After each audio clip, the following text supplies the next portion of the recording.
French chicken finger. Say what? Peguei uma análise nos últimos dias que se fontou essas do programa. I hate you, Joey, because you're filming me and you're laughing at me and I'm drunk Não. and you continue filming and I will remember that.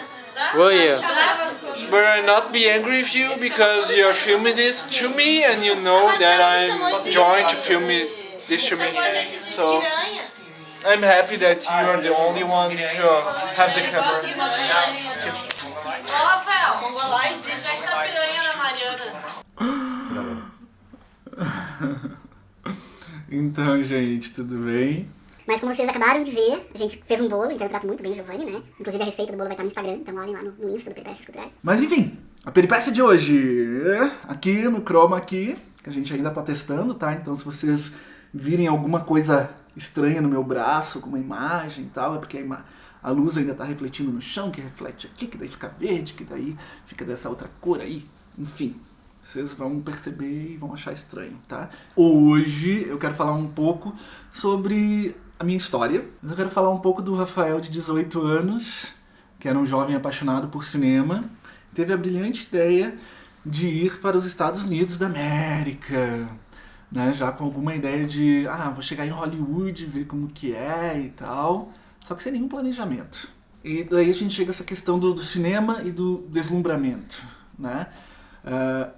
Não é necessariamente uma crítica, mas também quantas vezes e quantas pessoas não ficam deslumbradas com o filme, ou com essa relação que se estabelecem com atores, com histórias contadas. A própria magia do cinema parte disso, né? Esse encantamento, essa relação que a gente estabelece com essa porra desse celular. Tipo, é o mínimo, né, Giovanni? Tem que desligar o celular quando grava. Silencioso no set, né? Falar a palavra que começa com P. Tô falando muito a palavra que começa com P. Eu passei a minha juventude inteira, minha juventude viada inteira, assistindo muitos filmes, né? E principalmente nesse período ali, entre os 12 e os 18 anos, eu assistia muito filme hollywoodiano, né? E não necessariamente blockbusters, mas eu assistia muito filme clássico americano, filmes da década de 30, 40, 50. E pela própria experiência de assistir esses filmes e conhecendo um pouco da história do filme norte-americano, né?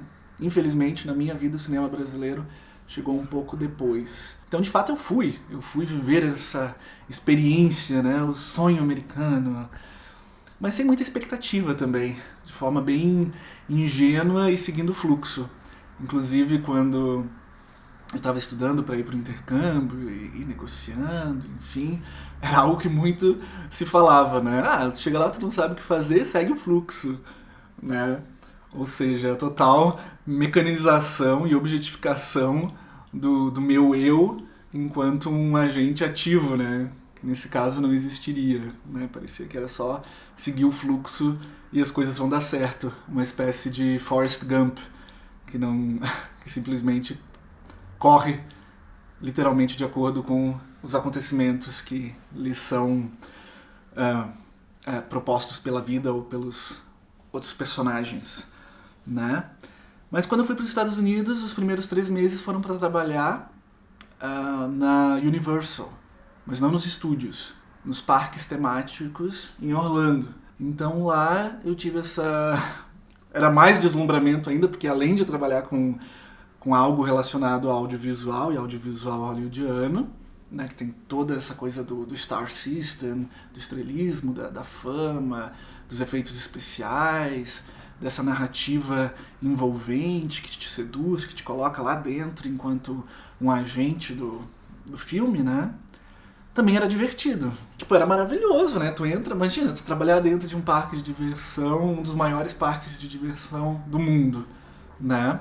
Só que eu trabalhava no estacionamento, mas essa é uma outra história. Depois eu fui para San Diego, fiquei algum tempo lá, e aí essa relação em San Diego é interessante porque ela não foi necessariamente pensada. Eu queria ir para Hollywood, eu queria ir para Los Angeles, né? Por um par de questões que eu não controlei, e talvez eu fui levado pelo fluxo, eu não fui para Los Angeles e fui para San Diego. Foi maravilhoso, tive experiências maravilhosas na cidade de San Diego, que tem muitos imigrantes e muitos estudantes de outras partes do mundo, mas principalmente do México, né? Então as trocas culturais e também os conflitos culturais são grandes, mas é uma cidade assim muito de boa. Fiz vários amigos, vários contatos com pessoas do México, com pessoas da China, de Taiwan, da Rússia, da Itália, da Espanha, outros latino-americanos.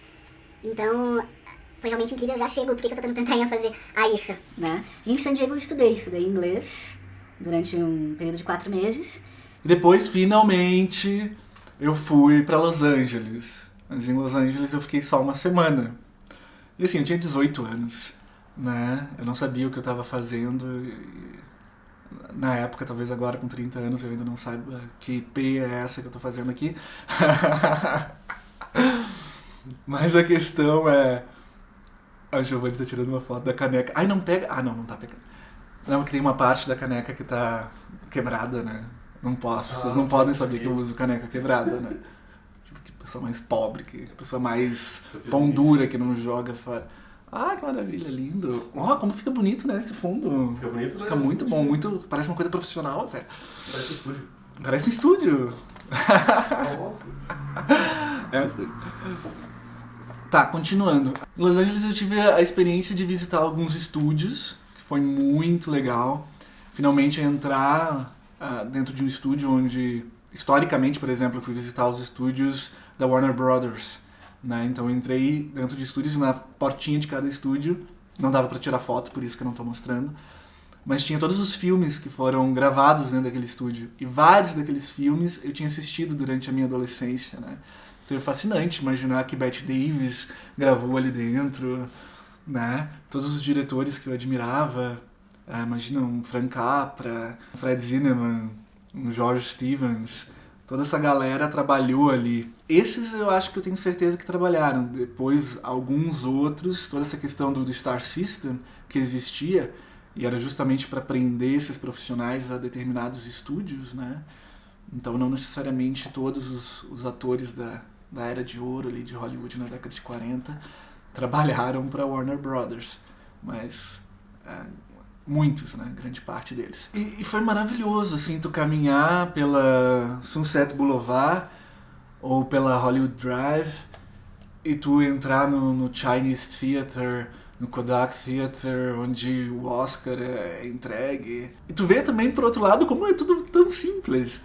Porque, tipo, é uma rua relativamente pequena e eu tava ficando num hostel, né, num albergue, a 2, 3 quadras do teatro chinês ali, onde costumava ser feito, entregue o Oscar. Enfim, 2, 3 quadras de onde é entregue o Oscar. E é algo muito simples, né? E aí a gente chega nessa questão também que foi pra mim chegar lá e ver isso sendo feito. Acho que foi o momento onde finalmente caiu a ficha, né, pros mais antigos, ou caí na real, onde o cinema realmente é uma produção. Tipo, a gente está trabalhando com um mercado de ilusões, né, é uma indústria de ilusões, uma indústria de sonhos, né, e isso especificamente se eu estou me tratando de Hollywood, né, que é o objetivo desse filme. Uma coisa muito interessante que aconteceu, por exemplo, eu estava saindo do estúdio e eu vi a Helen Hunt entrando.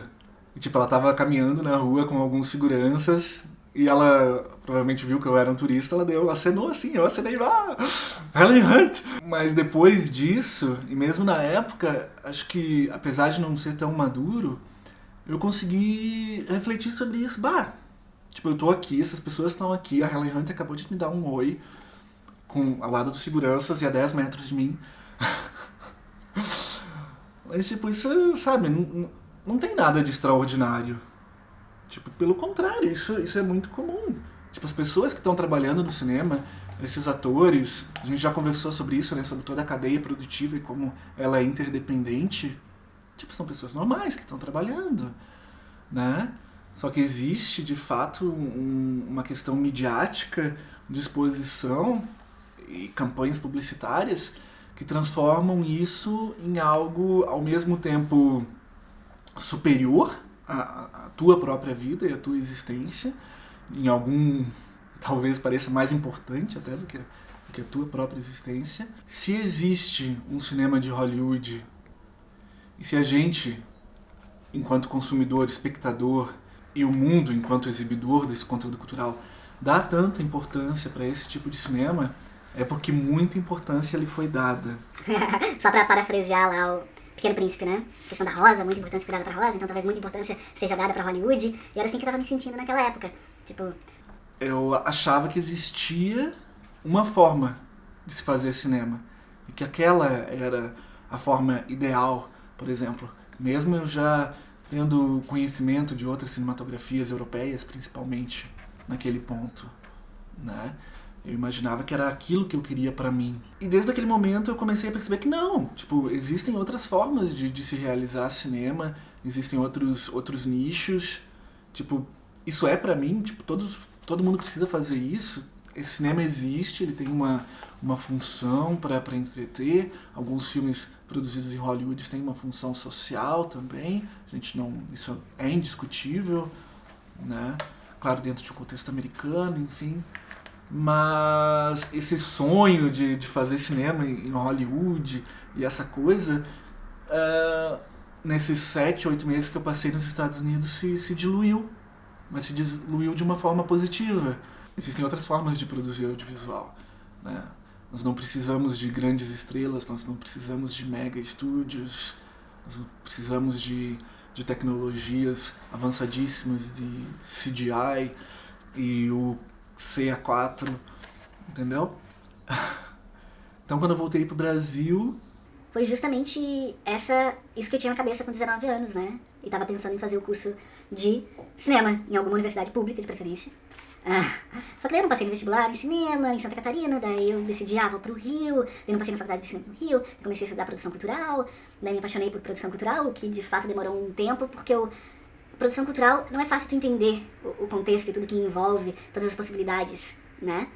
Inclusive, aí linkando com o cinema também, é que você, isso é uma verdade, você não precisa necessariamente ser graduado em cinema para fazer cinema. Obviamente a graduação de cinema é super importante.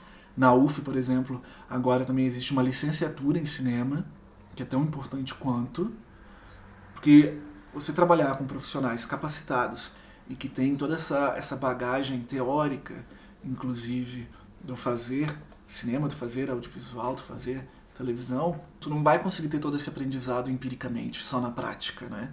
Tu precisa ter uma reflexão, tu precisa conseguir abstrair um pouco a prática também, inclusive para movimentar a indústria, movimentar criativamente as produções, as propostas. E com certeza esse pessoal que se formou em cinema não tá só fazendo filmes, assim como o pessoal que se formou em produção cultural não tá só produzindo filmes ou produzindo peças de teatro, enfim. Também são formadores de opinião, são pessoas que vão trabalhar na mídia, são pessoas que vão batalhar por políticas públicas, são pessoas que vão acabar entrando dentro de alguma empresa e também ajudando esses empreendedores a terem um olhar mais focado para as questões culturais, né? Vão criar todo esse relacionamento com a sociedade de uma forma mais fluida, tá?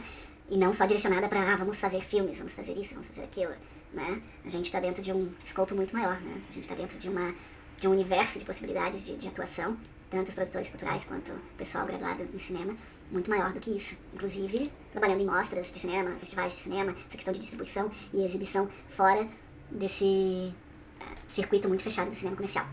Tá certo, galera? Era essa a mensagem de hoje. A gente vai comer o bolo daqui a pouquinho. A gente vai mostrar a nossa satisfação de comer o bolo pra vocês. Tá bom?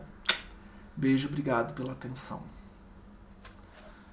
Queria falar outras coisas, mas já tava longo demais. Tudo bem. Ficou o quê? Uns 15 minutos? Não, tava com 19. Quer falar mais? Que merda, hein? Quer falar mais? Deixa eu ver o bolo, né?